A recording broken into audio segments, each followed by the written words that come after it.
Hi Gemini, welcome po sa ating channel. At ito ay inyong 2024 Gabay Tarot Reading. Please be reminded that this is general reading po, so maaari kayong makarelate o hindi. Just take what resonates. Gamitin ang reading na ito bilang gabay lamang. Balik po kayo dito bukas para sa ating daily Gabay Tarot Reading. Please like, subscribe, and click bell button for notification para updated po kayo sa daily tarot reading natin. Para po sa gusto magpa-reading, maaari niyo pong makuha ang link. Nasa description box po ito. Message nyo lang po ako sa Messenger. Maraming salamat po. Spirits Guides. Ano po ang ganap or mensahe niyo po ngayong January 2024?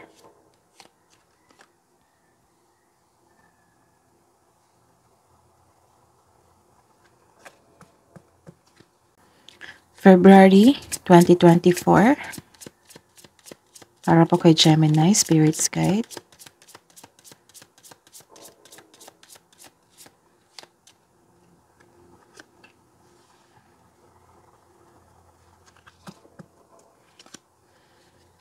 Para po kay Gemini, March 2024, Spirits Guide.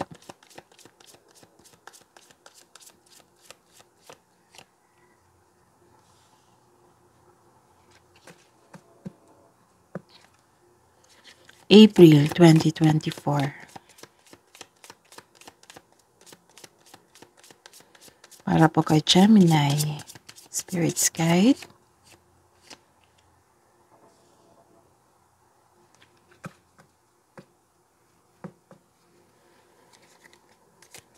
May 2024 para po kay Gemini, Spirits Guide.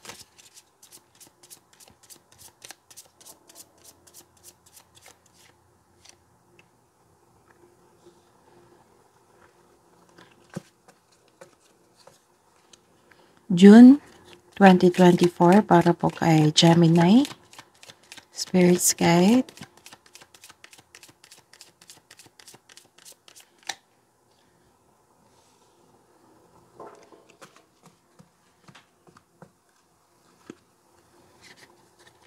July 2024 para po kay Gemini.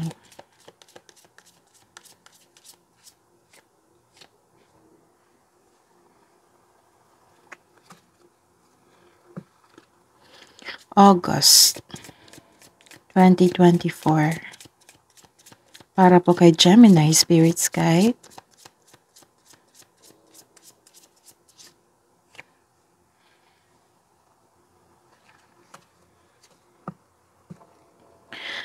September 2024 para po kay Gemini, Spirits Guide.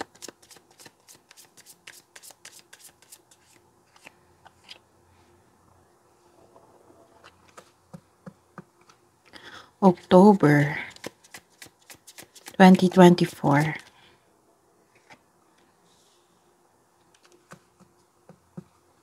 November 2024.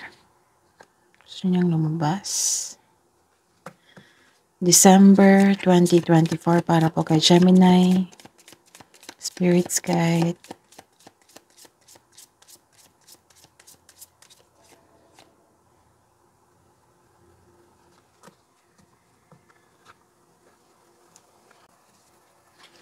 Ayos lang natin.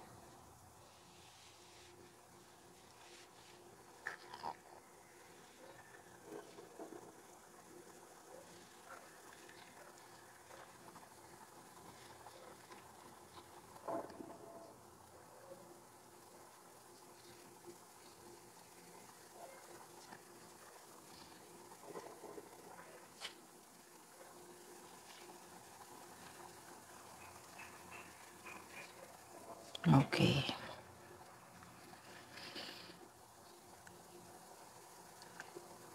Para pa kay Gemini, ngayong January 2024, nagkaroon ng generosity dito.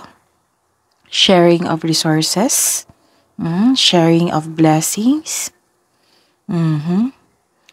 Kayo po ay hindi kayo madamot. Ilan sa inyo ayaw magtanggap ng tulong o gift kasi feeling mo obligado mo ring magbigay sa kanila. May iba kasing tao na mahilig magbigay kasi dyan sila masaya. So, give back kung kaya mo o may sobra ka.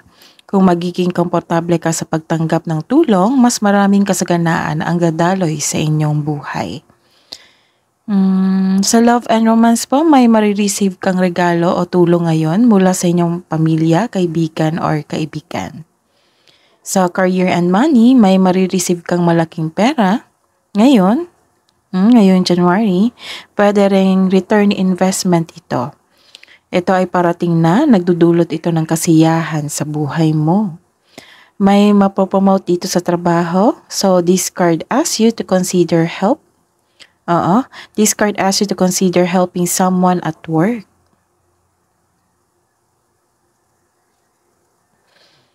So, ilan sa inyo nagdo-donate sa charity or sa mga taong nangangailangan.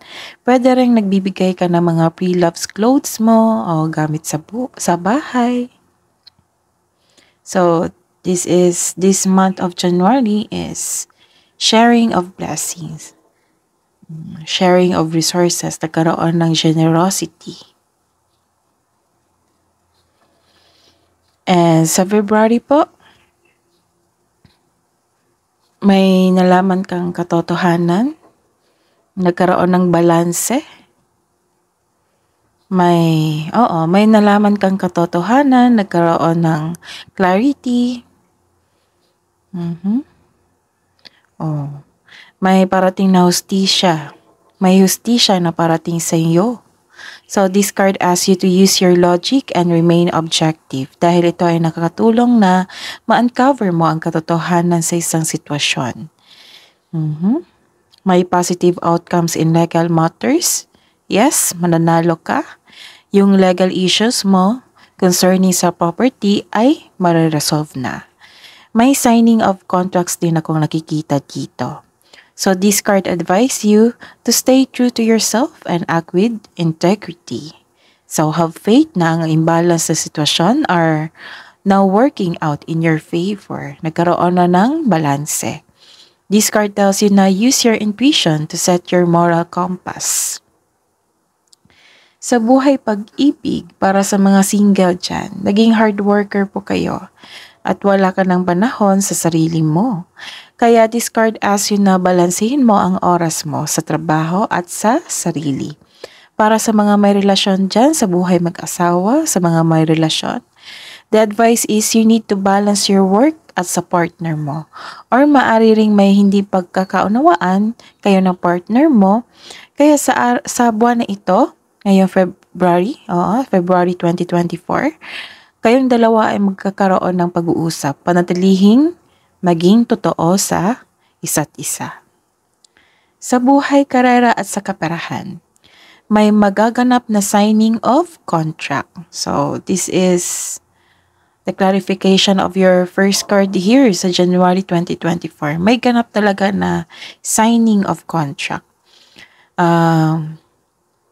May magaganap din na challenges sa work. So, huwag kayong mag-alala dahil positibo ang outcome na ito. Kung may job interview or negotiation ka ngayon, kayong February 2024, maaring maging successful ito. Sa pinansyal, mabalansin mo na ang kaperahan at mai-improve pa ito. And sa March 2024, nagkaroon ka ng confusion dito.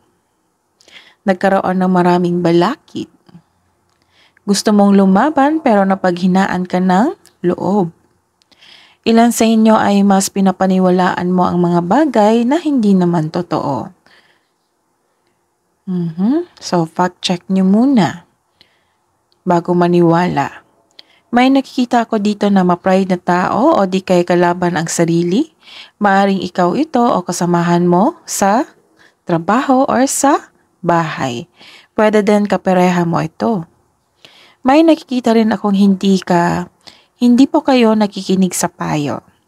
So this card tells you to clear up any hurt feelings. Maaring mabigat sa loob mo ito, ang confrontation na ito, pero kailangan nating harapin to clear up any hurt feelings. Ngayong April 2024. Okay, nagkaroon ng moderation dito. Nagkaroon ng pagkakaisa. Maaring naayos na itong problema na ito sa Marso. So, this is a divine timing. Nagkaroon ng moderation, serenity. Nagkaroon din ng realization. So, this is good news kasi, another good news kasi, sa buwan na ito, April 2024, you are divinely guided. Nagkaroon ng moderation, harmony. Maaring nagbigay ito ng sign sa pamamagitan ng isang tao o kaibigan na maaring makatulong sa struggle mo ngayon. O ngayong April 2024. Ayun, so you are divinely guided. Maaring nagbigay ito ng signs sa pamamagitan ng isang tao o kaibigan na maaring makatulong sa struggle mo ngayong April 2024. Kaya have patience. Have patience as the universe goes to work to bring your desires into reality. So this card tells you na seek balance and create a calm atmosphere. Sa buhay pag-ibig, if you are single, huwag pilitin na magbuo ng relasyon na hindi nakatadhana sa inyo. Huwag mag-alala, the universe is working behind the scenes to bring romance into your life. So, trust the divine timing. May tao talagang nakatadhana sa inyo. Sa may relasyon, sa buhay mag-asawa, may emotional intense dito na mangyayari ngayong April 2024. Ang taas ng trust level nyo sa isa't isa. This may lead to the next level sa relasyon nyo. Sa buhay kaperahan at sa buhay karera, may masungit kang customer ngayon or sensitive ito. Ngayong April 2024. Kaya kailangan ng mahabang pasensya at pag-intindi. Sa kaperahan, this card asks you to pay attention to your income at sa pagkasta. So, May 2024 tayo. Ngayong Mayo 2024. May araw na bad mood kayo.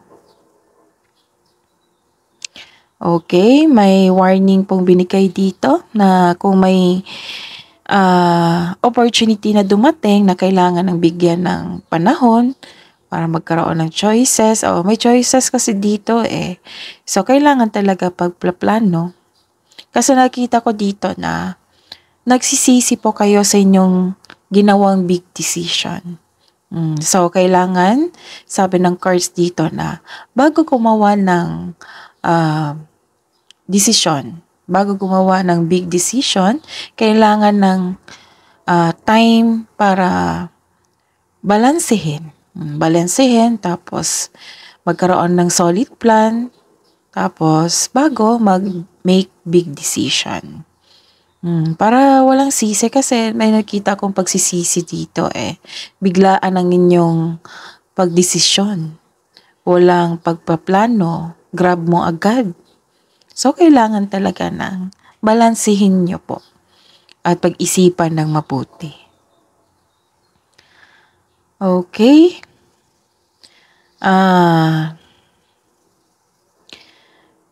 Sa June 2024,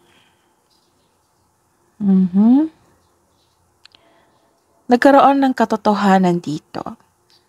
May nakikita kong deception dito eh. Pero nalaman, deception, pero nalaman yung katotohanan. So, ayun. Tingnan pa natin. May naulit na namang problema na nagdulot ng trauma sa iyo. Ayaw mong alamin kung bakit ito naulit. So, this card asks you na bigyan ng atensyon. Hanapan ng solusyon upang sa gayoy maiwasan ito. So, baka nagka-problema kayo sa buhay pag-ibig. sa inyong sarili, sa inyong buhay karera at sa money. So may naulit na naman problema na nagdulot ng trauma sa iyo. And iniiwas-iwasan mo to, nagkaroon ng pag-ignore. So this card asks you to give attention. Hanapan ng solusyon upang sa gayoy magkaroon ng solusyon ito at maiwasan ito. Sa July 2024,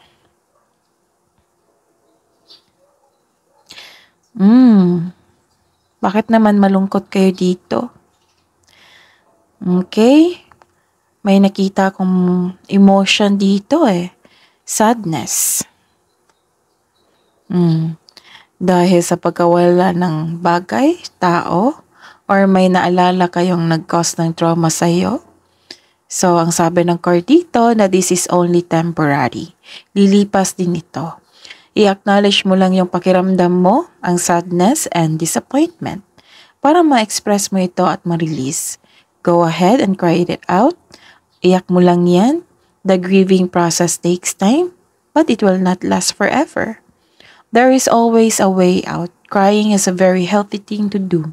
It relieves stress, ease pain, cleanses our soul. So this card tells you na feel grief. Sa buhay pag-ibig, nakikita ko dito na malungkot kayo. Kasi may pagkawala ng isang bagay talaga or tao or may naalala kayong nag-cause ng trauma sa inyo. Basta po i-acknowledge nyo lang po yung pakiramdam nyo and pakiramdam ng sadness and disappointment. So sa career and money nyo po, ilan sa inyo nawalan ng pera o na-scam? So mag-ingat ngayong July 2024. Maaring nalampasan mo yung opportunity na kailangan mo ngayon, kaya malungkot ka or nakaramdam ka ng disappointment. So this card tells you na this is only temporary. Magsilbing aral ito, huwag basta-basta magtiwala sa mga taong may too good to be true na sinasabi sa inyo. Kaya dobleng ingat sa mga taong mapanlinlang na tao o scammers. So mag-ingat ngayong July 2024.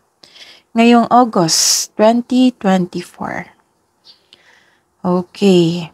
May greedy dito self-centered na tao. May greedy dito na tao or focus ito sa material wealth.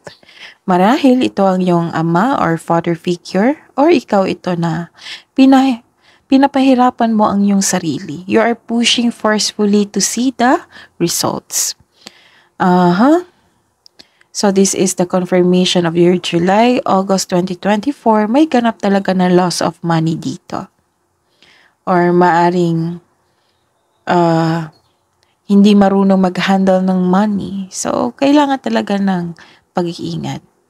It might be you, it might be your partner or kasamahan sa bahay kasi may loss of money dito. So, mag-ingat sa buwan na ito, July and August.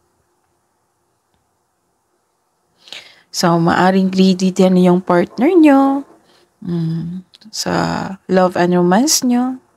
Naging focus sa material wealth or sa career and money nyo, maaring nag-overtime kayo.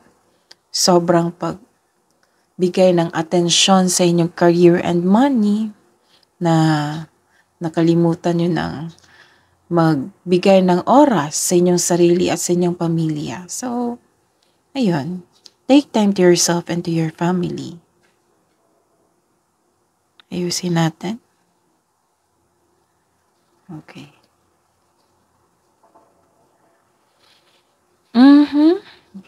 So, September 2024 na tayo. Nagkaroon ng self-doubt and hesitation po dito.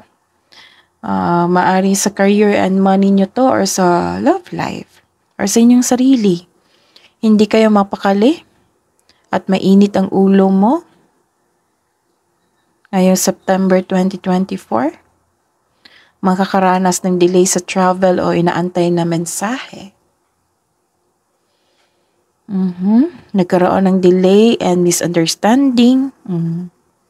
So, delays and misunderstanding are part of our life. Hindi ito ang sign na mag-give up ka or ilan sa atin may makilala kang playboy o maka one night stand, kaya dobleng ingat sa taong ito. So, this is August 20, September 2024. So, mag-ingat po. Dobleng ingat. Okay, ngayong October 2024 po. Disappointed kayo. You felt emptiness. So, mag-ingat talaga sa July, August, September, October. Kasi parang panahon ito sa emotion nyo. Okay, tingnan pa natin.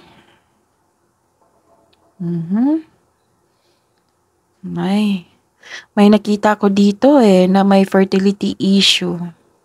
So, sa mga babae dyan, sa mga buntis sa buwan na ito, October 2024, mag-ingat po. So, sa mga buntis or nagpaplanong magbuntis, please dobleng ingat po tayo o maagang check-up sa doktor ang kinakailangan. May nakikita rin akong blockages dito You felt exhausted dito. You are feeling exhausted. Ngayong October 2024 due to the others' emotional demands. Kaya hanggat maaari, umiwas sa taong toxic na ito na naghahatid ng stress sa inyo. May sabi rin dito na nanghihinayang ka sa ininvest mo sa work o sa love life. May insecurity and doubt at kalungkutan akong nakikita dito. Hindi ka madaling magbigay ng trust sa isang tao kasi may nangyari na ayaw mo ng hindi basta-basta yung pagbigay mo ng trust sa isang tao. Hindi kita masisisi. Ang sabi rin dito na a potential new love does not develop into something more lasting. So this card asks you to guard your heart, trust your instinct. Alam naman natin na may tao talagang mabuti lang sa simula, lalo na't hindi sila totoo sa sarili nila at sa kapwa nila. Sa katagalan, kung ito ay nagbalat kayo, maaring lalabas din ang totoong kulay na ito. Kaya, this card advise you na kilalanin mo muna ang taong ito kung ito ba ay green or red flag. Ngayong November 2024, nagkaroon ng delay na naman.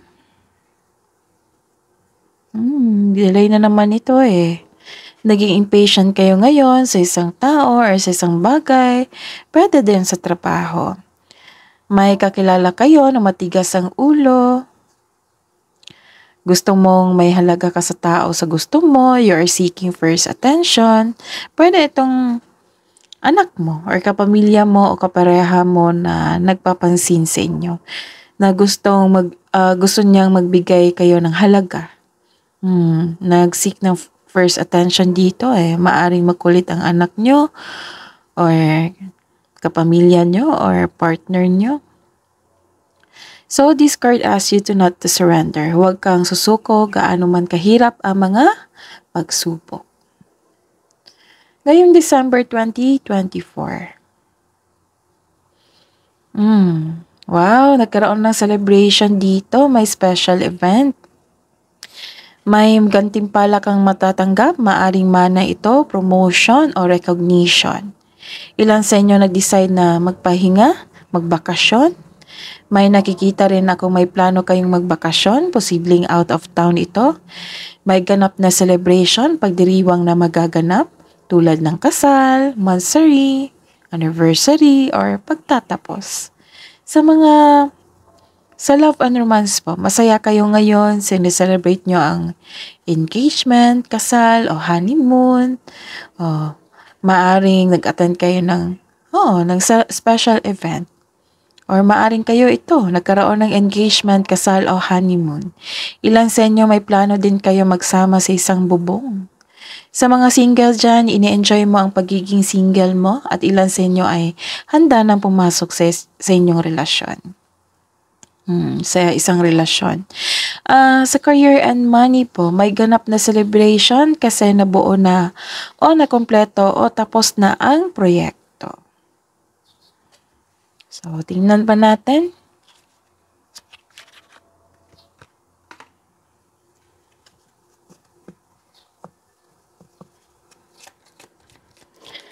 Spirits guys, ano pa po ang mga parating ngayong 2024 para po kay Gemini?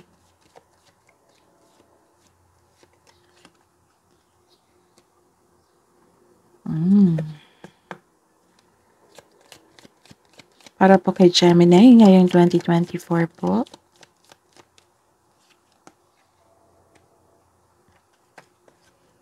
Gemini 2024.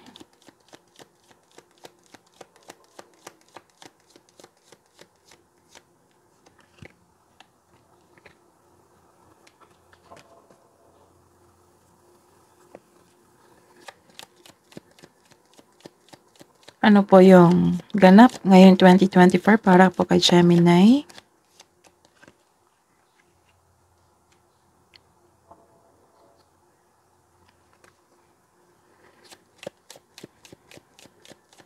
Gemini 2024.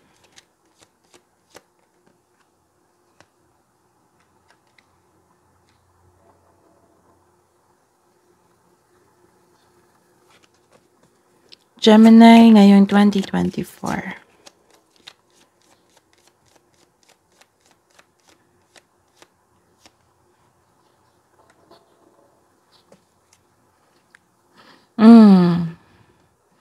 Makakatanggap kayo ng message or communication or news. Tapos, may ganap talaga na katotohanan dito kasi ilang beses na akong nagkaroon ng reading regarding sa truth and sa nagkaroon ng clarity. So, indeed, you are busy sa inyong career kasi you are building your security, nagkaroon ng stability dito sa inyong career and money. And this is the time for your family also. Nagkaroon ng teamwork dito. And nagkaroon talaga ng self-growth. Mas na-improve yung love life nyo. Nagkaroon ng pagpatawad dito. May nakita akong pagpatawad. Okay. So, that is your reading ngayong 2024, Gemini. Please like, subscribe, and click bell button for notification para updated po kayo sa daily tarot reading natin. Maraming salamat po.